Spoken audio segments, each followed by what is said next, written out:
오늘 사무엘상 8장 본문을 통해서 말씀을 깨닫는 지혜와 응답받는 기도의 은총이 우리에게 넘칠 수 있기를 바랍니다. 오늘 본문에는 신앙인들이 흔히 범할 수 있는 오해와 실수들에 대해서 나와 있습니다. 먼저 사무엘이 범했던 오해와 실수를 알아보겠습니다. 사무엘은 누가 뭐래도 이스라엘 역사에 남을 만한 기도의 사람이요 훌륭한 사사입니다. 그런데 그에게도 한 가지 부족한 면이 있었는데 그것이 바로 자녀들에 관한 문제였습니다. 자녀 교육에 대한 부분이 아주 취약했습니다. 오늘 말씀 3절은 그의 아들들에 대해 기록하면서 이익에 따라 뇌물을 받고 판결을 굽게 했다라고 기록하고 있습니다. 그는 자기 아버지 사무엘의 행한 대로 따르지 않았던 것입니다. 근데 왜 이런 일이 벌어졌을까요? 사무엘같이 기도하는 사람인데, 기도하기를 쉬는 죄를 범치 않는 사무엘인데, 그리고 사무엘은 참으로 훌륭한 사람인데 그의 자녀는 왜 그렇지 않을까요? 안 봐도 사무엘은 하나님의 일을 하느라 무척 바쁘지 않았겠습니까? 온 민족을 다 돌봐야 돼요. 문제가 생기면 찾아가야 하고 그들을 도와야 하고, 그는 자기의 몸을 돌볼 수 없는, 자기 가족을 신경 쓸 수 없을 정도의 바쁜 사람이지 않았을까요? 그런데 우리가 늘 갖고 있는 한 가지 오해와 실수는 뭐냐면, 그래, 나는 생업도 해야 되지, 교회 봉사도 해야 되지, 나는 열심히 내 일 하면 내 애들은 하나님이 길러주실 거야 라고 하는 생각이 있어요. 그런데 그것이 그다지 성경적이지 않아요. 왜냐하면 성경에 보면 훌륭했던 신앙인의 자녀들이 반드시 그 부모처럼 되는 것은 아니더라고요. 그냥 저절로 되는 건 아니에요. 그들을 위해서 더 많이 품고 더 많이 그들의 앞날을 위해 세심하게 계획하고 기도하지 않으면 저절로 되지는 않더라고요. 보면 남들은 자녀들과 함께 시간을 보내는 가장 편한 날이 일요일이란 날인데, 우리 교회 다니는 사람에게는 일요일이 없잖아요. 주일이잖아요. 주일이 제일 바쁘잖아요. 새벽부터 나와서 봉사하고 예배하고 오히려 자녀를 더 얼굴을 못 보는 날이 주일이에요. 그리고 남들은 공휴일이 되면 아들 손잡고 산에도 올라가고 바다도 보러 가는데, 저희는 공휴일 되면 어디 가요? 선교회 모임 가요. 예, 우리 공휴일 되면 교육장 건설 수련회 가고요. 우리 휴가 내면 선교 가고요. 오히려 더 자녀들과 보낼 시간이 부족할 수 있어요. 그렇기 때문에 더 우리가 뭘 해야 되냐면, 시간이 날 때마다 더 많이 자녀들을 안아주고 품어주고 사랑한다고 말해주고 그들의 앞날을 계획해주고, 정말 하나님 앞에 기도하는 만큼 그 자녀들에게 부모의 사랑을 보여줘야만 하는 것이에요. 그렇게 될 때에 자녀들이 부모님이 믿는 하나님을 자신의 하나님으로 믿을 수 있어요. 그렇지 않으면 부모님이 하나님을 믿는다고 하면서 맨날 나가 계시는데 자기들은 돌보지 않아요. 자기들에 대해서는 도무지 부모님이 사랑하는지 어떠는지 알 수 없어요. 그래서 아이들이 오해하는 거죠. 우리 부모님은 하나님을 사랑하고 다른 교인들은 사랑하고 남의 집 애들은 사랑하는 것 같은데 나는 안 사랑하는가 보다. 그러면 그때부터 어긋나는 거예요. 그래서 그렇게 한참 그 사이의 가격이 벌어지고 나면 이거를 나중에는 돌이킬 수가 없는 거예요. 아무리 아니라고 해도 그 말이 들어오지 않는 거예요. 여러분, 사람은요, 말을 들은 대로 사는 것 같지만 사실 말을 들은 대로 살지 않고요, 본 대로 살아요. 부모님이 나를 얼마나 사랑하시는가, 얼마나 나를 안아주시는가, 얼마나 나에게 사랑을 보여주시는가가 참으로 중요합니다. 아마 사무엘은 그 부분에 대해서 신경을 많이 못 썼던 것 같습니다. 그리고 한편으로 보면 사무엘은 자녀 교육의 올바른 본을 못 봤어요. 물론 어머니가 참으로 기도하는 분이셨고 사랑하는 분이었지만 너무 일찍 아이를 엘리 제사장에게 맡겼잖아요. 근데 엘리라는 분이 어떤 분이었어요? 그분도 훌륭한 제사장이었지만 자녀 교육은 실패한 분이었어요. 홈니와 비느하스라는 두 아들이 이 성전에서 일하는 여인들을 유혹하고 그리고 성전에 가져오는 재물을 빼돌리는 그런 아들들이었어요. 근데 그들을 보면서도 엘리가 그들을 한두 번 탓하다가 그냥 포기해버리잖아요. 아니, 그런 아들들이 있으면 다리 먹는 게 문제여서라도 고쳐놨어야죠. 근데 안 고칩니다. 그냥 둡니다. 그걸 보고 자란 사람이 사무엘이에요. 그러니까 사무엘이 보면서 저러면 안 되는데 했겠죠. 그러면서 그걸 본대로 지금 배운 대로 하는 거예요. 사람이 그런 게 있어요. 본의 아니게 사람이 본대로 따라하는 게 있어요. 그래서 열심히 때리는 부모님 밑에서 맞고 자라는 아들은 나는 절대 때리지 말아야지. 그러면서도 자기 자녀가 말 안 들으면 자기도 모르게 손이 이렇게 올라가잖아요. 왜? 배운 게 그거니까. 보고 배운 게 애가 울면 패라 이걸 보고 배웠는데 다른 게 생각이 안 나는 거예요. 본능적으로 손이 올라가요. 이것처럼 사무엘이 지금 자녀가 잘못하는 것을 그냥 한두 번 훈육하다가 포기하는 엘리를 보고 자랐기 때문에 사무엘이 자기도 모르게 자기 두 자녀를 그냥 할 수 없지라고 생각해 버리는 거예요. 하나님의 일도 중요하고 봉사도 중요하지만 자녀에 대해서는 여러분 포기하지 마시기 바랍니다. 하나님의 나와서 기도할 때 정말 자녀에 대해서 여러분 기도하시잖아요. 그렇다면 자녀를 사랑하는 일도 그만큼 열심히 하셔야 됩니다. 하나님이 우리의 자녀를 물론 책임지십니다. 우리의 기도가 땅에 떨어지지 않습니다. 그러나 그 일이 저절로는 되지 않습니다. 그만큼 헌신하셔야 되고 그만큼 더 노력하셔야 되고 그만큼 더 사랑을 표현해야 되는 것입니다. 우리 주위에 보면 이름이 한눈에 들어도 교회 다니는 이름이 있어요. 김여우수아, 박모세, 최에스더. 그런데 문제는 뭐냐면 그렇게 한눈에 들어도 교회 다니는 이름인데 이름처럼 살아주면 얼마나 좋아요. 이름처럼 살아주면 얼마나 고마워요. 그런데 아닌 친구들도 있어요. 그죠? 확률상 절반은 안 그렇잖아요. 이름은 너무너무 거룩한데 사는 건 너무너무 비천해. 그러면 어떻게 돼요? 그러면 하나님이 더 힘들어 하실 것 같아요. 사람들이 더 손가락질해요. 아유, 저 이름은 여호수아인데, 이름은 모세인데, 이름만 다윗이면 뭐하냐 저거. 하는 짓은 영 아닌데. 그러면 하나님이 더 어려워지고 교회가 더 어려워지는 거예요. 오늘 본문에 보시면 그 이름들이 사무엘 아들이 있는 이름이 얼마나 멋있겠어요. 장자 요엘은 요엘. 하나님은 여호와시다. 여호와는 하나님이시다. 그런데 행동은 안 그래요. 둘째 이름은 뭐냐? 아비야. 아비야는 여호와는 아버지시다 라는 뜻이에요. 그런데 하는 짓은 안 그래. 그러니까 오히려 더 하나님을 욕되게 하는 거예요. 그러니까 자녀의 이름만 잘 지어놓고 아이고 그냥 네가 알아서 살아라 이러면 안 되는 거예요. 이름보다 중요한 것이 삶이지 않습니까? 삶을 교육해야 돼요.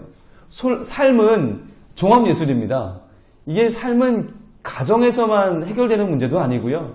교회 학교에서만 해결되는 문제도 아니고 학교만 잘 간다고 해결되는 문제도 아니더라고요. 그래서 저희 교회에서는 이제 교회 학교를 보다 더 오병이어 멘토링을 더 강조해서 교사가 학생을 책임지고 가르칠 수 있도록 그래서 그냥 1년 가르치고 넘기는 게 아니라 계속 이 아이들을 책임질 수 있도록 시스템을 만들어가고 있어요. 근데 가정에서야말로 이것이 더 자리 잡아야 되지 않습니까? 부모님이 한 1년 반짝 열심히 길러주고 이제는 네가 알아서 해? 이럴 수 없는 것 아닙니까? 계속해서 지속적으로 그 아이들에게 부모의 참 모델을 보여줘야만 하는 것입니다. 부모 이상의 교사는 없습니다. 부모 이상의 멘토는 없습니다. 그러니까 다시 한번 내 자는 애도 다시 보자. 다시 한번 이 아이들을 사랑하고 이 아이의 미래를 위해서 기도해줘야만 하는 것입니다. 또 오늘 본문에 나오는 두 번째 신앙인들의 오해와 실수가 뭐냐면 이런 거예요. 눈에 보이지 않는 하나님의 통치, 그 하나님의 통치를 의지하기보다 오히려 눈에 보이는 사람의 통치에 더 기대고 의지하게 되는 것입니다. 신앙인이라면 당연히 하나님의 통치를 바라게 되어 있는데 그런데 그 신앙인들에게는 뭐가 있냐면 하나님 믿어봤는데 아유 글쎄 마음대로 안 되더라 이런 상처가 또 있어요. 하나님 의지해봤는데 열심히 기도했는데 하나님이 어떤 건 안 들어주시대? 이러한 상처가 있어요. 그러다 보니까 어떤 마음이 있냐면 차라리 안 믿어본 사람이면 그런 게 없는데 믿어본 사람들에게는 하나님도 중요하지만 사실 돈도 좀 있어야 돼. 이런 마음이 있어요. 하나님도 중요하지만 백도 좀 필요하더라. 이렇게 조금씩 신앙이 변질이 돼서 결국은 불신앙으로 가는 거예요. 하나님이 왜 나의 기도를 안 들어주시는가? 하나님이 왜 지금 날 어렵게 두시는가에 대한 자기 반성이 필요한데 혹시 내가 지금 불신앙적인 면이 있진 않은가? 혹시 내가 순종하지 못하는 면이 있진 않은가? 혹시 우상숭배하는 면은 없는가? 이런 면을 돌아봐야 되는데 그러지 않고 에이 하나님 믿어도 별거 없더라 라고 하는 불신앙의 요소가 우리 안에 나도 모르게 들어올 수 있다고 하는 것입니다. 오늘 이스라엘 백성들은 사무엘에게 찾아와서 부탁을 하는데 무슨 부탁을 하냐면 당신은 늙었습니다. 당신의 아들들은 당신처럼 하지 않습니다. 그러니까 왕을 세워주세요. 라고 하는 거예요.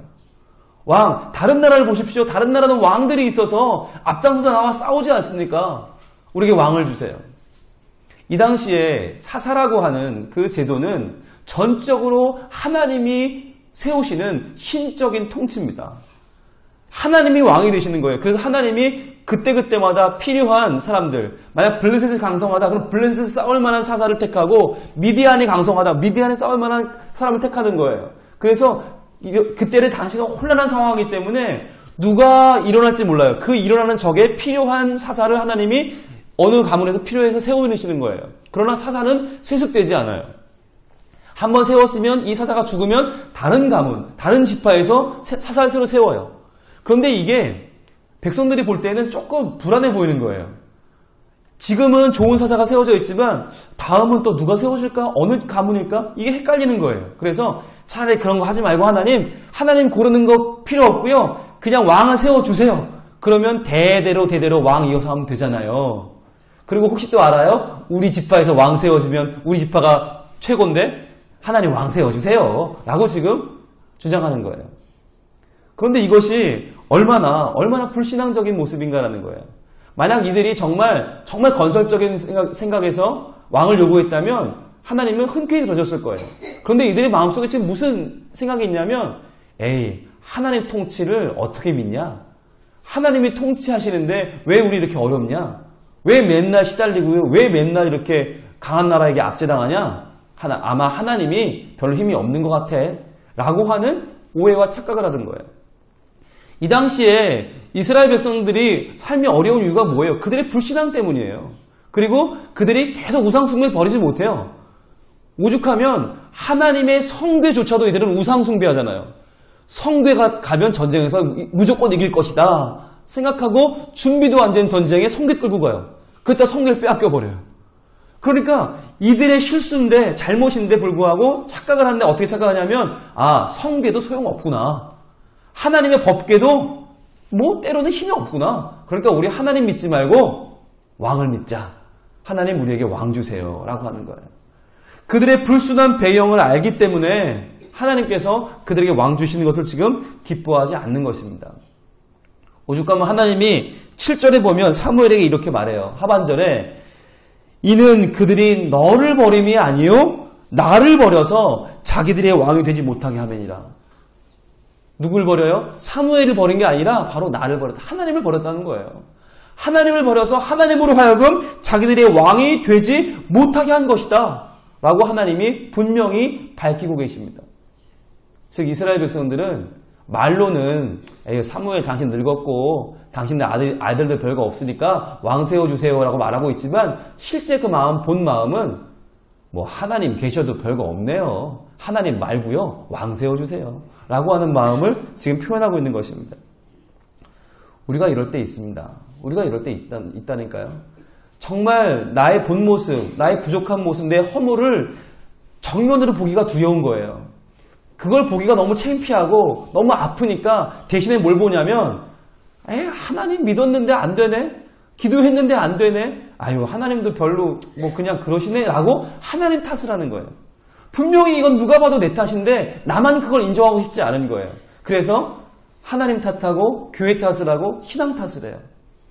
그럴 때 우리는 분명히 알아야 합니다. 이것은 무슨 제도를 바꿔서 해결될 문제가 아니고 이건 뭔가 남에게 뭔가 문제가 있는 게 아니고 내 문제라고 하는 것이에요. 내 안에 있는 뿌리 깊은 죄의 문제를 해결하지 못하면 이것은 하나님이 도와주려고 하셔도 내가 아직 준비된 그릇이 아니기 때문에 내가 지금 하나님께 쓰임받을 수 없는 상태이기 때문에 이 문제가 해결되지 않는 것입니다. 결과적으로 하나님께서는 마지막 22절에 보면 백성들의 요구를 들어주세요.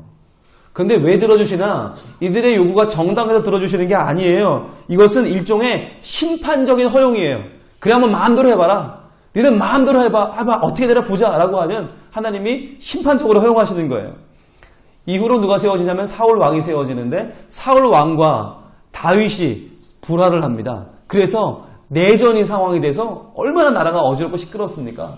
다윗 왕이 돼서 좀 괜찮은가 보다 했더니 아들 압살롬이랑 또 내전이 일어나서 예루살렘을 뺏기고 빼앗고 또 한 통 아수라장이 돼요.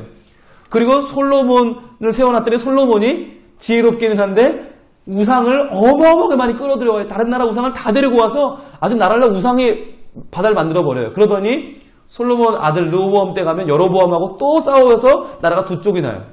그러니까 왕을 세웠더니 평안해요? 아니에요. 그런데 하나님이 그걸 왜 허락해 주세요? 니들이 왕 하니까 한번 그래 왕 겪어봐라. 얼마나 니들이 힘들고 피곤한지 한번 해봐라.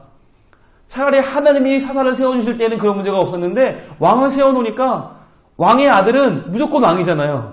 미우나 고우나 부족하나 모자라나 무조건 왕이 돼야 돼. 그러니까 이 문제가 오히려 가면 갈수록 더 심각해지더라라고 하는 것입니다. 우리는 문제를 볼 때 제대로 봐야 됩니다. 이게 원인을 제대로 파악 못하면 오히려 문제가 더 심해져요. 북왕국으로 가면 어떤 왕이 나와요? 아합 왕 같은 악한 왕들이 대대로 이어져요. 나봇의 포도원 억지로 빼앗죠. 점점 더 민생이 피폐해지는 거예요. 그때 가서 후회하니 이미 늦은 거죠. 우리가 하나님 통치를 받아야 되는데 하나님 통치를 거부하고 왕 달라고 했다가 이렇게 고생을 하는구나. 여러분, 하나님 통치 받으시길 바랍니다. 오늘 우리 기도할 때에 하나님이여 나를 다스려 주시옵소서. 하나님 저의 부족한 모습 보게 하시고 저 연약한 모습 보게 하시고 허물 보게 하시고 회개하게 하셔서 하나님 제발 제가 하나님 탓하지 말고 저의 부족함을 고쳐나갈 수 있게 도와주시고 회개하고 통회하고 자복할 때에 하나님 나의 왕으로 임재하여 주시옵소서 라고 하길 바랍니다. 세상 것이 아무리 좋아 보여도요, 세상에 있는 것은 사망 권세에 매여 있어요. 그거 별거 아니에요. 그런데 우리는 하나님의 진리 안에 있잖아요. 진리 안에는 자유함이 있습니다. 하나님 참 왕이신 참 하나님 만 왕의 왕 만 주의 주이신 하나님께서 저와 함께 하시고 저를 고쳐주시고 저를 인도하여 주시옵소서. 오늘 찬양 부른 것처럼 주의 곁에 있을 때 마음이 든든하오니 주여 내가 살 동안 인도하여 주소서. 오늘 이 제목으로 기도할 때에 하나님께서 우리의 영혼을 인도하시고 우리의 가정과 교회를 인도하실 줄로 믿습니다. 기도하겠습니다. 하나님, 우리의 가정을 지켜주시옵소서. 우리의 자녀들을 믿음으로 잘 양육해서 하나님 나라와 세상 나라에 골고루 쓰임받는 존귀한 일꾼이 되게 하여 주시옵소서. 오늘도 우리 동신교회에 복을 주시되 특별히 담임 목사님 건강을 붙잡아 주시고 이 시대를 이끌어가는 놀라운 말씀의 능력과 영적인 권세를 더하여 주시옵소서.